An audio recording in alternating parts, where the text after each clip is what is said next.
Wa tilkal ayyamu nudawiluha bainan nas.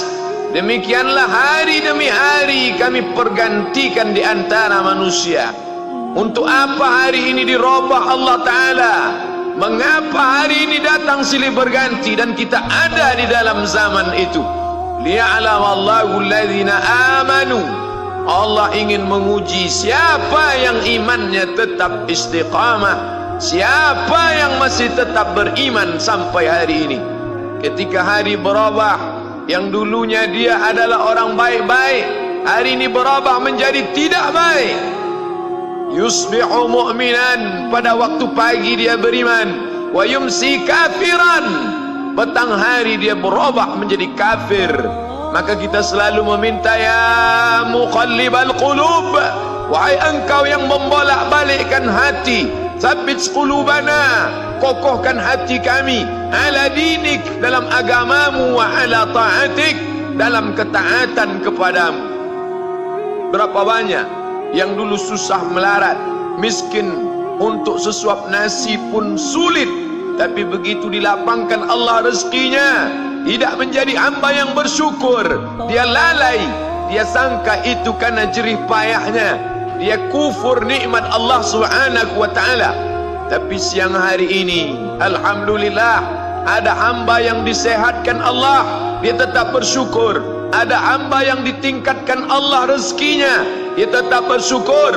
Ada hamba yang dinaikkan Allah kuasanya, dia tetap bersyukur. La in syakartum, kalau kamu syukuri nikmat itu, la azidannakum, pasti akan kutambah. Wala in kafartum, tapi ingat, kalau kamu kufur, kamu ingkar, inna azabi lasyadid, azabku amat sangat hebat, amat sangat dahsyat, amat sangat mengerikan. Berapa banyak orang di masa lalu mati dalam azab Allah Subhanahu wa ta'ala. Umat ini dikatakan baik bukan karena banyak ibadahnya. Umat ini dikatakan baik bukan karena dia pergi bolak-balik ke kota Makkah Al-Mukarramah untuk haji dan umrah. Allah puji umat ini, kuntum khaira ummah, kalian umat terbaik. Kapan? Bila umat ini disebut umat terbaik? Ta'muruna bil ma'ruf, ketika engkau sanggup mengingatkan saudaramu dalam kebaikan. Pagi ingatkan tentang siang, siang ingatkan tentang petang, petang ingatkan tentang malam, malam ingatkan bahwa esok pagi kita tetap berbuat baik. Wa tanhauna 'anil munkar, larang mereka dari perbuatan mungkar. Maka hari-hari yang sudah kita lewati di masa yang lalu, sanggupkah akan pulang kembali? Pepatah Arab mengatakan, lan tarji'al ayyamul lati madat, yang lalu tak dapat terulang kembali. Apakah semua itu berlalu begitu saja? Tidak ada yang percuma, tidak ada yang sia-sia. Semua akan diminta pertanggungjawaban di hadapan Allah Subhanahu wa ta'ala. Sejak kita tegak di atas muka bumi ini, sejak kita diberikan nafas, diberikan hidup, diberikan nyawa, maka sejak itu kita ditanya, apa khalaqnakum abatha? Apakah kalian kami ciptakan sia-sia? Apakah kamu semua menduga bahwa kami menciptakan kamu, lalu kamu tidak akan kembali menghadap kami? Semua akan diminta pertanggungjawaban di hadapan Allah Subhanahu wa ta'ala. Tidak ada kata yang dapat terucap dari lidah orang beriman selain ucapan astaghfirullahaladzim. Ampunkan segala dosaku di masa yang lalu, aku lalai dan lupa ya Allah. Kami termasuk orang-orang yang menghilangkan usia kami ya Allah. Kami tak tahu kemana umur kami selama ini. Berapa jam untuk perbuatan dosa, berapa untuk perbuatan maksiat. Padahal ketika tiba masanya, kami semua akan menghadapmu, dan pada saat itu tidak ada yang lepas daripada pengawasan. Inna alaikum lahafizin, bersama kamu ada malaikat hafazah kiraman mulia, katibin, mencatat. Ya'lamuna ma taf'alun, dia tahu semua yang kamu lakukan. Betapa waktu-waktu yang lalu itu tak dapat kita tebus dengan apapun selain kita perbaiki di masa yang akan datang. Tingkatkan kualitas salat berjamaah, tingkatkan membaca Al-Quran.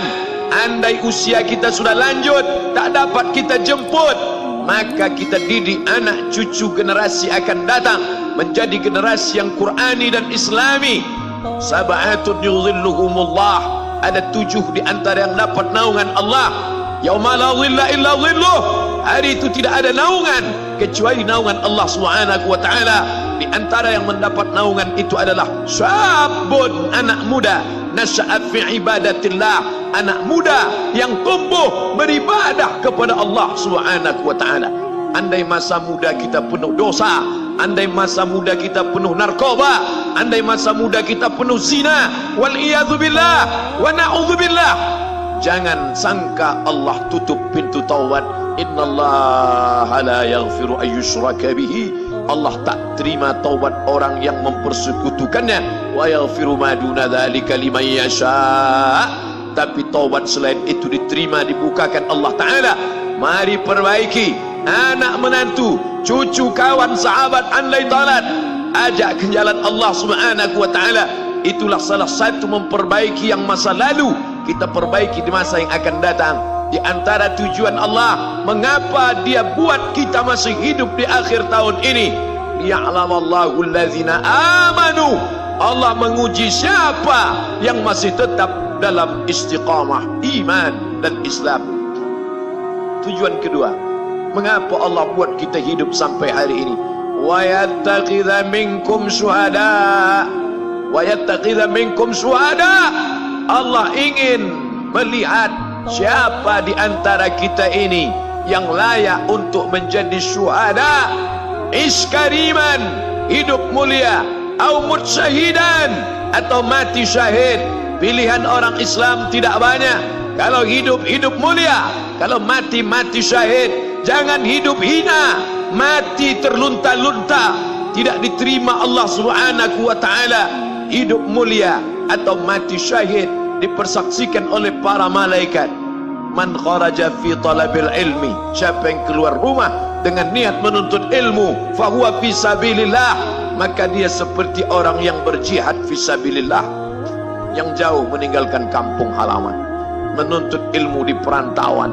Jangan kau sangka kau anak yang terbuang, engkau adalah seorang syahid. Andai mati dalam perjalanan, maka matimu adalah seorang yang mati syahid. Mencari rezeki yang halal, meninggalkan anak dan istri demi untuk memberikan nafkah, menjaga diri dari riba, menjaga diri dari haram, menjaga diri dari syubhat. Ditinggalkan anak yang masih kecil, istri yang memerlukan kasih sayang. Kutinggalkan kalian bukan karena hawa nafsu, tapi ingin mencari yang halal. Tetesan air mata, penuh keringat dan kerinduan, munajat di tengah malam, dibayar Allah Ta'ala dengan tetesan darah seorang syahid. Man mata duna malihi, siapa yang mati membela kehormatan hartanya, fahuwa syahid, maka dia mati syahid. Betapa seorang yang susah melarat hanya untuk menjaga diri dari yang haram dan syubhat, Allah muliakan dia. Inna akramakum indallah, yang paling mulia di antara kamu di sisi Allah, atqakum, yang paling takut kepada Allah. Ramai kita di rumah Allah ini, yang paling kaya kah yang paling mulia? Tidak. Yang paling ganteng dan paling hebat kuasanya kah yang paling mulia? Bukan. Yang paling berilmu, buya, kiai, ulama, apakah dia yang paling mulia? Tidak ada jaminan. Tapi yang paling takut kepada Allah Subhanahu wa ta'ala, takut terjerumus dalam riba, takut terjerumus dalam syubhat, takut makan haram, sehingga dia biarkan dirinya dalam kesusahan, susah dalam pandangan manusia, melarat dalam pandangan orang kaya, tapi hidup mulia dalam pandangan Allah, para malaikat, nabi dan rasul. Hari ini orang itu dikatakan bodoh, hari ini dia dikatakan goblok, hari ini dia dikatakan kamu tolol sekali. Mengapa tidak kamu pakai kekuasaanmu? Mengapa tidak kamu pakai kesempatan? Hidup hanya sekali, pakailah sesuka hati. Tapi dia takut kepada Allah Subhanahu wa ta'ala. Pagi dan petang dia katakan, Allahumma ajirna minan nar, Allahumma ajirna minan nar, Allahumma ajirna minan nar. Selamatkan kami, aku, istriku, anakku, keluargaku dari api neraka ya Allah. betapa kehidupan yang singkat, tapi di tengah hidup yang singkat ini banyak yang tidak sadar sehingga azab yang dia terima lama, berkekalan, khalidina fiha abada, kekal selama-lamanya. Kullama nadijat juluduhum, ketika kulit mereka gosong, hangus, terbakar, badalna juludan ghairaha, kami ganti dengan kulit yang baru. Hangus, gosong, terbakar, hitam, melepuh, menjadi arang, dia diganti dengan kulit yang baru. Liyadzuqul azab, supaya mereka merasakan sakitnya azab. Mereka yang melihat azab itu berteriak, Rabbana absarna, Rabbana, ya Tuhan kami, absarna, mata kami sudah melihat, wa sami'na, telinga kami sudah mendengar, farji'na, kembalikan lagi kami ke dunia, balikkan lagi kami ke dunia, kami tak tahan, farji'na, kembalikan kami ke dunia, na'mal salihah, kami ingin beramal saleh. Penyesalan tak lagi bermakna. Hari itu air mata tak ada gunanya. Hari itu bukan hari berdoa, hari itu bukan hari meminta, hari itu bukan hari munajat, hari itu adalah hari pembalasan. Hadza yaumul hisab, ini hari perhitungan. Segala amal akan dituntut, segala perbuatan akan dibalas. Sebesar apapun perbuatan akan diminta pertanggungjawaban di hadapan Allah Subhanahu wa taala.